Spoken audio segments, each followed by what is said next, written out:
안녕하세요. 부자되는 경제학입니다.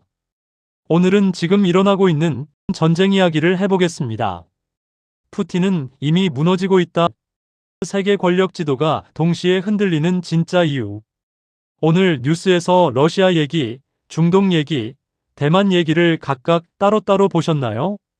아마 그러셨을 겁니다. 우리가 매일 접하는 뉴스는 이 사건들을 마치 서로 아무 관계도 없는 별개의 파편처럼 전달합니다. 러시아는 러시아 코너에, 중동은 중동 코너에, 대만은 또 따로 묶어서 보여주죠.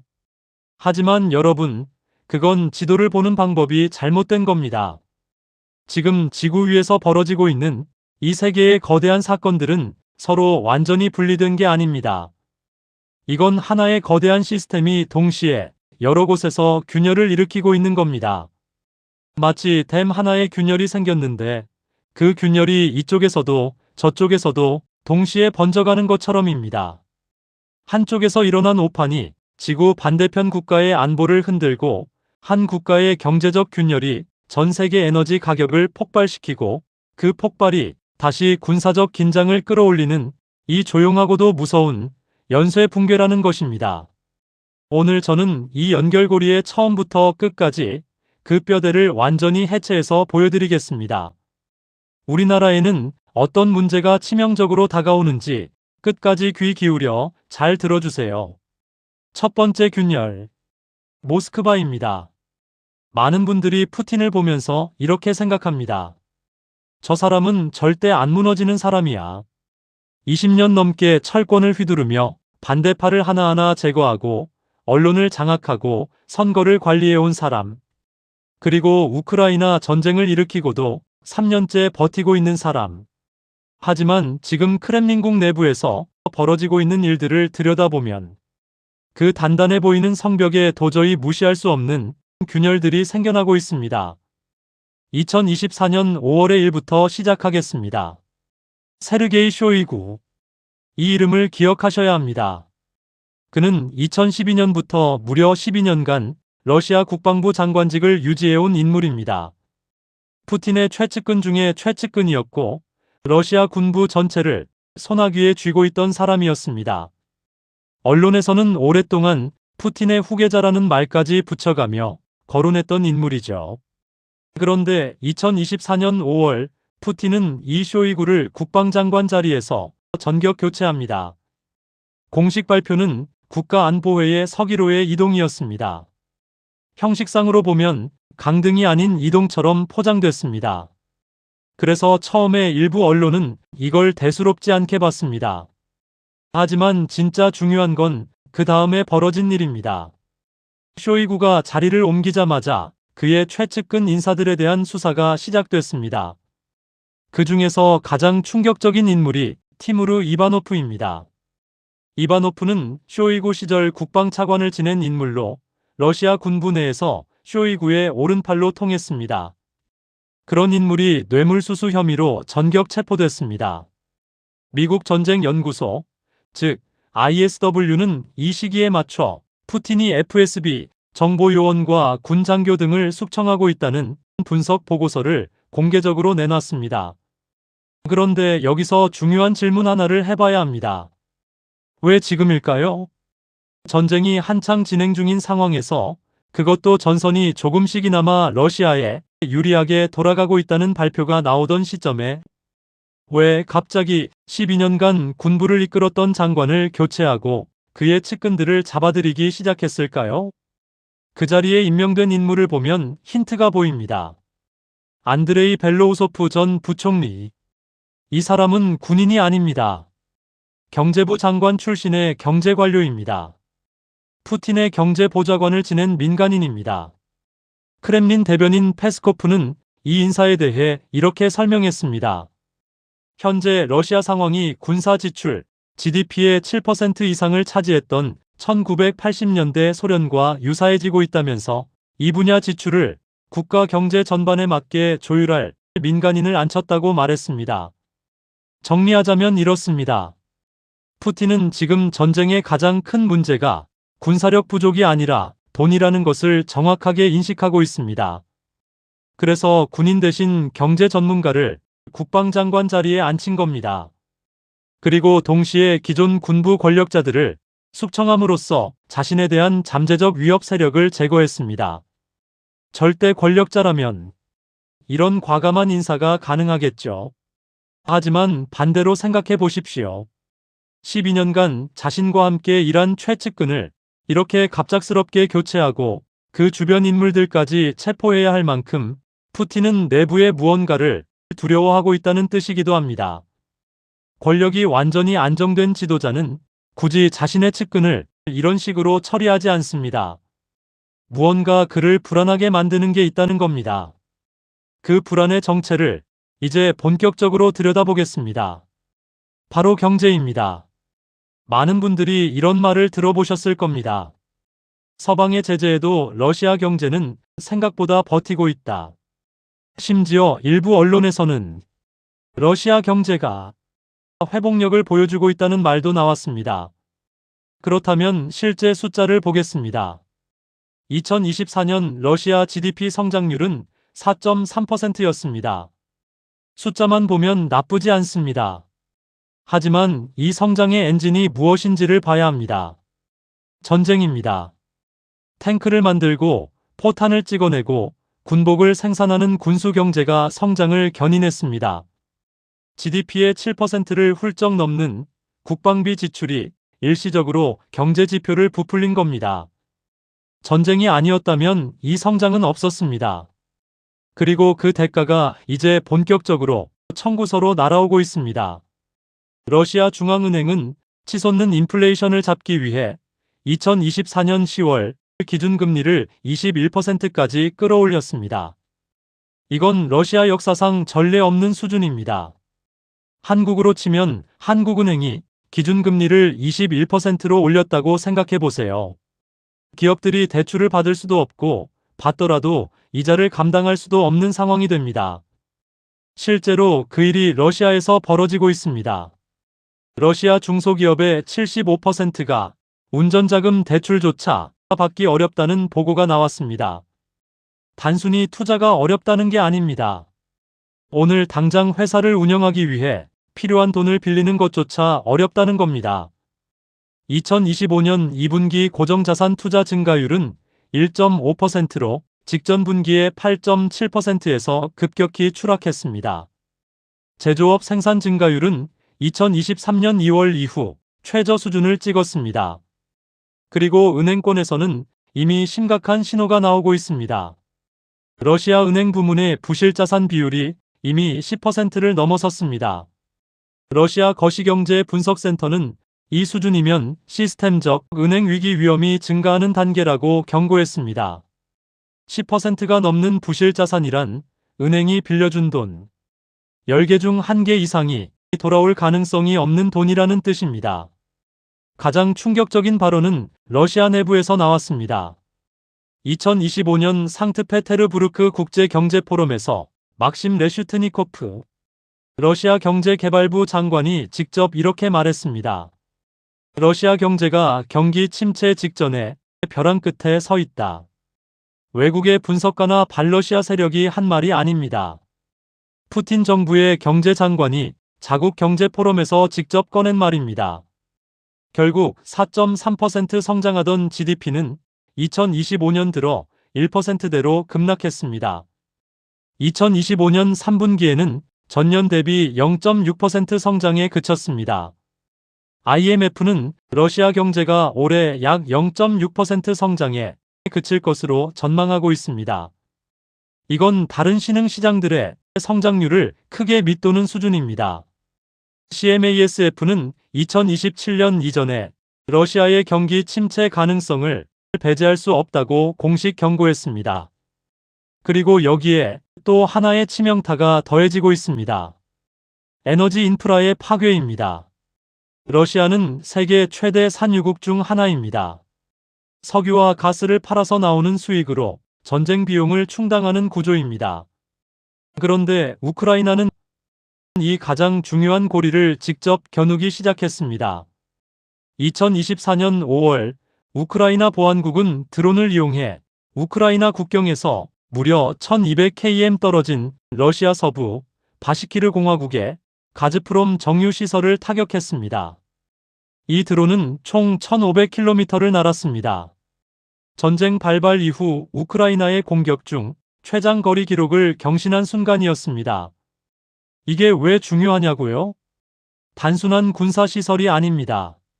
러시아의 석유를 정제하는 시설, 즉 돈을 만들어내는 공장을 직접 타격한 겁니다. 원유는 정제 과정을 거쳐야 휘발유, 경유, 항공유 등의 상품으로 팔 수 있습니다. 정유시설이 타격받으면 원유를 캐내도 제대로 된 상품으로 만들 수 없게 됩니다. 수익이 줄어들고 전쟁 비용 조달에 직접적인 타격이 옵니다. 그리고 비용 효율의 관점에서 이 드론 전쟁을 들여다보면 러시아가 처한 상황의 심각성이 더욱 선명하게 보입니다. 2024년 4월 기준으로 우크라이나와 러시아 전쟁에서 드론 요격에만 10억 달러가 소비됐습니다.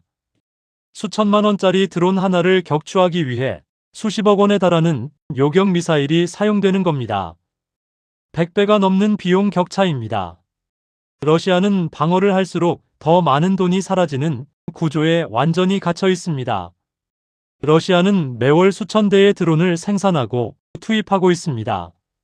하지만 정작 자국 후방의 핵심 시설을 드론 공격으로부터 막아내는 방어 체계는 여전히 허술합니다. 공격에는 투자하지만 방어에는 구멍이 있는 겁니다. 그리고 그 구멍으로 우크라이나의 드론이 파고들고 있습니다. 여기서 더 중요한 맥락이 있습니다. 미국이 중국과 인도를 강하게 압박해서 러시아의 마지막 석유 수출길마저 틀어막기 시작하면 러시아의 전쟁 자금줄은 완전히 고갈될 수밖에 없는 구조적 한계에 이미 봉착해 있습니다. 그리고 그 압박이 본격화될 경우 푸틴에게는 협상 테이블에서 버틸 수 있는 카드가 하나씩 사라져가는 겁니다. 자, 러시아 얘기를 이 정도 했으니 이제 시선을 중동으로 돌려보겠습니다.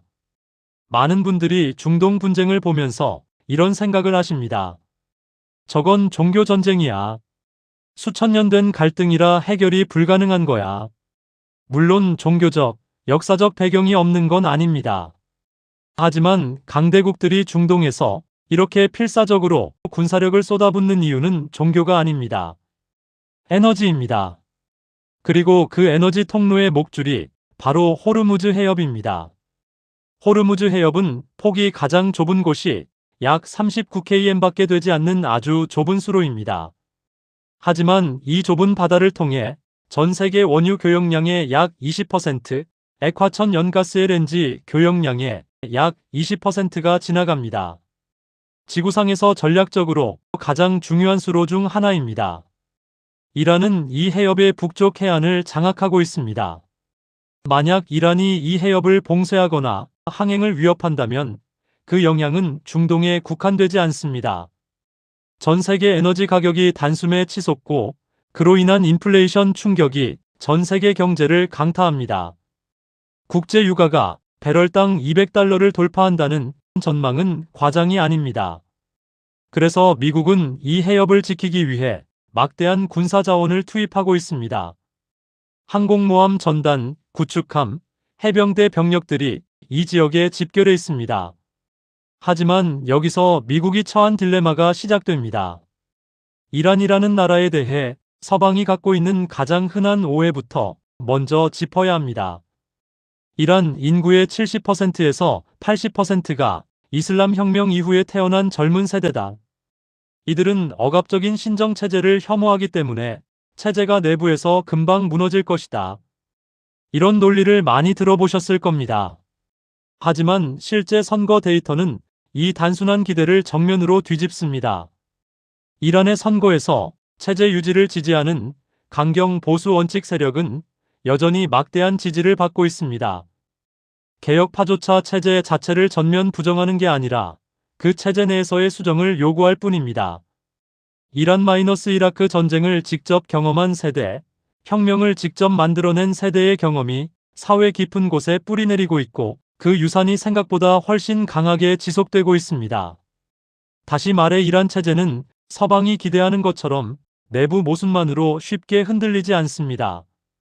외부 압박이 오히려 내부 결속을 강화하는 역설이 반복됩니다. 이란에 대한 제재가 강화될수록 우리는 외부의 공격을 받고 있다는 서사가 강화되고 체제에 대한 지지가 오히려 공고해지는 패턴이 반복됩니다. 바로 이런 이란이 호르무즈 해협이라는 세계 경제의 목줄을 쥐고 흔들고 있는 겁니다. 그리고 미국은 이 상황을 군사력으로 해결하려 하지만 그 군사적 해결이 오히려 막대한 비용을 소모하는 소모전으로 이어지고 있습니다. 이 소모전의 현장이 가장 극명하게 드러나는 곳이 바로 레바논입니다. 레바논의 상황을 이해하려면 이 나라의 독특한 헌법 구조부터 알아야 합니다. 레바논의 헌법은 종파별 권력 분배를 법으로 강제하고 있습니다. 군 최고 통수권자는 반드시 기독교 마론파 출신이 맡아야 합니다. 총리는 수니파, 국회의장은 시아파가 맡도록 헌법이 규정하고 있습니다. 이 기형적인 구조 때문에 레바논은 정치적 의사결정이 극도로 복잡합니다. 어떤 사안에 대해 정부가 하나의 목소리를 내는 것 자체가 거의 불가능에 가깝습니다. 그리고 여기에 헤즈볼라라는 변수가 더해집니다. 헤즈볼라는 단순한 무장단체가 아닙니다. 레바논 내각에 헤즈볼라 출신 장관들이 포진해 있고 레바논 의회에도 헤즈볼라와 연계된 의원들이 있습니다. 동시에 이들은 정규군보다 더 강력한 군사력을 보유하고 있습니다. 레바논의 국가 안에 또 다른 국가가 존재하는 것과 같습니다. 이 상황에서 미국은 레바논 정규군에게 헤즈볼라를 직접 제거하라고 압박합니다. 하지만 이건 현실적으로 불가능한 요구입니다. 헤즈볼라 출신 장관들이 내각에 있는 상황에서 정규군이 같은 나라 안에 있는 헤즈볼라를 향해 총구를 돌리는 것은 곧 레바논을 전면 내전으로 몰아넣는 것과 같습니다. 결국 레바논 정규군은 사실상 손을 놓을 수밖에 없고 그 힘의 진공 상태 속에서 이스라엘의 공습이 계속됩니다. 이스라엘은 자국 안보를 명분으로 레바논 남부를 타격하고 그 과정에서 민간인 피해가 발생하며 이 피해가 다시 헤즈볼라와 이란을 자극합니다. 그리고 이 충격이 국경을 넘어 시리아와 이라크로 번져나갑니다. 시리아의 반군 세력들이 레바논 상황을 빌미로 움직이고 이라크의 시아파 민병대가 이에 반응하며 연쇄적인 긴장이 중동 전체로 퍼져나가는 겁니다. 미국은 이 모든 혼란의 한가운데서 방어하고 요격하고 억제하기 위해 엄청난 비용을 지불하고 있습니다. 그리고 그 비용은 단순히 돈의 문제가 아닙니다. 군사력이라는 자원이 중동이라는 수렁에 갈수록 깊이 빨려 들어가고 있습니다. 이 지점에서 중요한 변수를 하나 더 살펴봐야 합니다. 튀르키예입니다. 많은 분들이 튀르키예를 볼 때 단순하게 생각하십니다. 나토 회원국이니까 친미겠지, 혹은 러시아랑도 가깝게 지내니까 친러겠지. 하지만 튀르키예의 지정학적 행보는 그런 단순한 이분법으로는 절대 설명이 안 됩니다. 튀르키예는 냉전 시절 영국, 이란, 이라크, 파키스탄과 독자적인 군사동맹을 맺기도 했습니다. 그러다 미국의 자본과 군사력이 필요할 때는 나토로 들어갔습니다. 냉전의 흐름이 바뀌면 다시 방향을 틀었습니다. 자국의 이익을 최우선으로 두는 극도의 실용주의 외교가 튀르키예의 본질입니다. 지금 중동의 긴장이 극도로 고조되는 이 상황에서도 튀르키예는 미국이 원하는 방식의 행동을 하지 않고 있습니다. 나토 동맹국이면서도 러시아에 대한 제재에 완전히 동참하지 않고 이란에 대해서도 강하게 압박하지 않습니다. 자신들의 국익에 따라 계산기를 두드리며 기다리고 있는 겁니다. 그런데 미국이 이 튀르키예의 태도에 유독 속을 태우는 이유가 있습니다. 튀르키예의 아다나 지역에 위치한 인제르리크 공군 기지. 이 기지에는 미국의 전술 핵무기가 보관되어 있습니다. 동시에 그 인근에는 나토의 핵심 레이더 기지가 자리 잡고 있습니다. 이 레이더는 이란에서 발사되는 탄도미사일의 궤적을 가장 먼저 탐지해서 이스라엘과 유럽의 방어 시스템에 데이터를 전달하는 전략적 핵심 시설입니다. 쉽게 말하면 이스라엘과 유럽을 지키는 눈이 튀르키예에 있는 겁니다. 그리고 이란의 미사일이 계속해서 이 지역 인근을 위협한다는 건 이란이 바로 그 눈을 먼저 겨누고 있다는 뜻이기도 합니다. 이건 단순한 군사적 위협이 아니라 극도로 정교한 심리전입니다. 만약 그 기지가 타격받는 상황이 발생한다면 그 순간 상황은 걷잡을 수 없이 확대될 수 있습니다. 바로 그렇기 때문에 미국은 이 지역에 막대한 자원을 쏟아붓고 있는 것이고, 튀르키예는 그 지렛대를 이용해 자신의 협상력을 극대화하고 있는 겁니다. 자, 이제 세 번째이자 가장 큰 판으로 가야 합니다. 대만 해협입니다. 러시아가 흔들리고 중동이 타오르고 미국의 자원이 두 곳에 동시에 묶여 있는 이 상황. 이걸 가장 조용히, 가장 전략적으로 지켜보고 있는 나라가 중국입니다. 중국이 대만을 아직 무력으로 통일하지 않는 이유는 무엇일까요? 이건 중국이 원하지 않아서가 아닙니다. 중국 헌법에는 대만이 명시적으로 자국 영토라고 규정되어 있습니다. 시진핑은 공개적으로 대만 통일이 역사적 사명이라고 말해왔습니다. 중국이 실행하지 못하는 이유는 딱 하나입니다. 미국입니다. 중국이 대만을 향해 군사행동을 개시하는 순간 미국 해군이 대만 해협에 개입해서 중국 함대를 수장시킬 것이기 때문입니다. 중국이 아무리 해군력을 키웠다고 해도 전 세계 최강의 해군을 보유한 미국을 대만 해협에서 상대하는 건 지금 당장 감당할 수 없는 도박입니다. 그러므로 중국이 대만을 향해 방아쇠를 당기려면 반드시 하나의 조건이 먼저 충족돼야 합니다. 미국이 대만 해협에 신경을 쓸 수 없을 만큼 다른 곳에 완전히 묶여 있어야 한다는 것입니다. 지금 그 조건이 조금씩 갖춰지고 있습니다.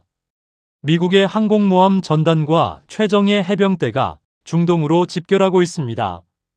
우크라이나에 막대한 무기와 자금이 계속 투입되고 있습니다. 양쪽 모두에서 미국의 군사적, 재정적 자원이 소모되고 있습니다. 이 두 개의 수렁이 동시에 깊어질수록 대만 해협의 방어선은 얇아집니다. 대만의 법적 지위 문제도 있습니다. 우크라이나는 유엔이 공식 인정한 주권 국가입니다. 그래서 우크라이나가 침공당했을 때 국제사회가 독립주권 국가의 방어권이라는 명분으로 지원할 수 있었습니다. 하지만 대만은 다릅니다. 미국조차 대만을 공식 독립국가로 인정하지 않고 비공식적인 대표부 수준의 관계만 유지하고 있습니다. 만약 중국이 대만을 공격한다면 국제사회가 우크라이나 때처럼 명확한 명분으로 개입하기가 훨씬 더 어렵습니다. 그리고 중국은 이 법적, 외교적 모호성을 완벽하게 파악하고 있습니다. 중국은 서두르지 않습니다. 기다립니다. 미국이 더 깊이 수렁에 빠질수록, 경제적으로 더 지쳐갈수록, 군사적 여력이 더 줄어들수록 대만을 향한 중국의 전략적 기회는 커져갑니다. 이게 지금 베이징이 조용히 계산하고 있는 것입니다. 그리고 이 모든 것들이 우리에게 완전히 남의 나라 이야기가 아닌 이유가 있습니다. 지금 이스라엘과 레바논의 충돌이 가장 격화된 레바논 남부 그 최전선 한가운데에 대한민국 청년들로 구성된 동명부대가 주둔하고 있습니다. 유엔 평화유지군의 일환으로 파견된 우리 부대가 강대국들의 패권, 경쟁이 만들어낸 이 체스판 위에 서 있습니다. 이스라엘의 공습이 이어지고 레바논 남부의 긴장이 고조되는 그 현장에서 우리의 젊은이들이 임무를 수행하고 있습니다. 이건 단순한 외교적 의무의 문제가 아닙니다. 이 지역의 정세가 어떻게 흘러가느냐에 따라 우리 군인들의 안전이 직접적으로 영향을 받습니다. 그래서 중동 이야기는 결코 먼 나라의 뉴스가 아닙니다. 에너지 문제도 있습니다. 한국은 에너지의 거의 대부분을 수입에 의존합니다. 호르무즈 해협을 통과하는 원유와 LNG가 우리 경제의 핏줄입니다. 이 해협이 봉쇄되거나 긴장이 극도로 고조된다면 우리나라 에너지 수급에 직접적인 충격이 옵니다. 국제 유가가 배럴당 200달러를 돌파하는 상황이 현실이 된다면 그 영향은 주유소 기름값에서 끝나지 않습니다. 물가 전반이 들썩이고 기업 비용이 올라가고 수출 경쟁력에도 타격이 옵니다. 러시아 마이너스 우크라이나 전쟁이 길어질수록 유럽으로 가는 에너지 공급망이 계속 불안정해질수록 글로벌 에너지 시장의 변동성은 우리에게도 고스란히 전달됩니다. 그리고 한반도 안보도 무관하지 않습니다. 미국의 군사적 자원이 중동과 유럽에 집중될수록 미국이 동아시아 방어에 쏟을 수 있는 여력은 상대적으로 줄어듭니다. 중국이 대만을 향해 보다 공격적인 행보를 보이기 시작한다면 그 파장이 한반도 안보 지형에도 영향을 미칩니다. 우리는 이 거대한 지각 변동의 한복판에서 살아가고 있습니다. 마지막으로 정리하겠습니다. 러시아는 내부 권력 다툼과 경제적 균열 속에서 흔들리고 있습니다. 군부 숙청, 기준금리 21%, 부실자산 급증, GDP 성장 급락, 에너지 인프라 타격. 이 모든 신호들은 단순한 일시적 어려움이 아니라 구조적 균열의 증거입니다. 중동은 호르무즈 해협을 둘러싼 소모전 속에서 미국의 막대한 자원을 빨아들이고 있습니다. 이란의 비대칭 전략, 레바논의 정치적 함정, 시리아와 이라크의 연쇄 긴장. 이 모든 것이 하나의 거대한 소모 게임으로 연결되어 있습니다. 그리고 이 두 개의 수렁을 중국은 조용히 지켜보며 대만을 향한 전략적 기회를 계산하고 있습니다. 이 세계의 톱니바퀴가 맞물려 돌아가는 이 구조, 이게 지금 우리가 살고 있는 세계의 민낯입니다. 그리고 이 구조가 우리의 에너지, 우리의 경제, 우리의 안보, 우리 청년들의 안전에 직접 연결돼 있다는 것. 이걸 남의 나라 이야기로 치부하기에 우리는 이 판 안에 너무 깊이 들어와 있습니다. 국제 정치는 선악의 대결이 아닙니다. 오직 이익의 충돌이 있을 뿐입니다. 그 충돌의 구조를 제대로 읽는 것, 그것이 우리가 이 시대를 살아가면서 반드시 갖춰야 할 시각입니다. 오늘도 끝까지 함께 해주셔서 진심으로 감사합니다. 이 분석이 조금이나마 도움이 되셨다면 구독과 좋아요, 알림 설정 꼭 부탁드립니다. 부자되는 경제학을 찾아주신 모든 분께 감사드리며 다음 영상에서 더 깊이 있는 분석으로 찾아뵙겠습니다. 감사합니다.